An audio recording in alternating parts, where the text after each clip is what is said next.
Tha ama makai fazilaklaba Manipur gi irang asi Manipur khakta ki irang natte achoba national issue amani masida Prime Minister na wa machet amatangang daba si nungnang ba fawi haina Republican Party of India atwale gi National Secretary Mahesh Thounaojam na haikre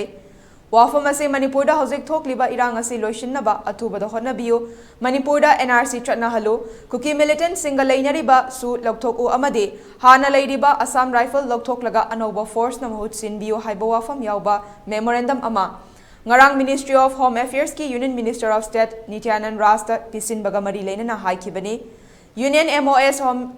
Nityanand Raiga Haktengna Unaduna Manipur da Thokliba Irang Siki Matanga Marik Chumba Paudam Piruraba Matung Mahesh Thounaojamna Makhataraduna Hai Manipur gi Irang asi national issue ama oire haibasi BJP lengak asigi luchingba singda mamut tana khanganfam thoki Irang asigi matangda luchingba kayada memorandum pisinba khaktana Irang asi mamut tana khangba watkani Prime Minister na mapanda chathokiba oirabasu leihoriba leader sing unaduna kanna takna bachangi madudata center na Manipur gi irang asi chapchana khangduna amadi irang asi loishinduna Manipur da mahausagum santi purakpa ngamgadabani haina makhata ke Home Minister nasu akoigi thajaba pibire Manipur da nagi mawongda normalcy lerakani haiduna thajaba pibire aduga akoigi leiriba Assam Rifle singsinya ariba Assam Rifle haitare aduga Assam Rifle anoba deploy tawusu haijarame maramdi karigino haiba matamda ariba Assam Rifle leiriba cadre singsiga militant singduga mari ma leinabra haibagi chingnabadu mongonda haijarami adu mahaknasu asigi maramda achaw khanaraga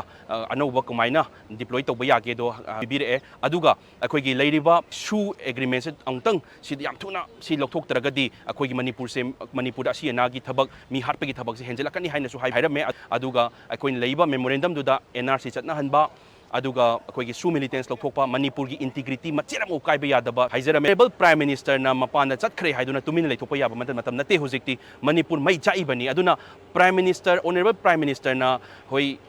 sigi matang si wa matang ngangdaba se si tasengna akoi NDA party de yauzaraga su tasengna yam nungaiba phaujade yam sentiment thamoida sentiment shokpa phawe adubu akoi honorable Prime Minister na chathokre hairaga su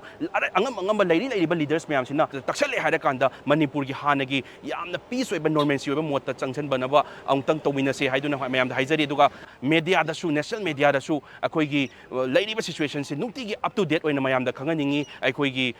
yoga de dangi dang focus tawba natraga Shinma magi adi puruski Shinma do nungai tabra kai da suai haibedugi do headlines hek yaugumba akoi Manipur gi news ina maning de chingdarapagumba hek tawbase tawbidana basu haijari haibedi yam luraba hoji Manipur gi mar Bharat Barsha gi North Eastern states ki yamna big asu yam magul leba state amu oriba North Eastern states ki Manipur gi dang threat nate whole India gi threat ni se mayam punok na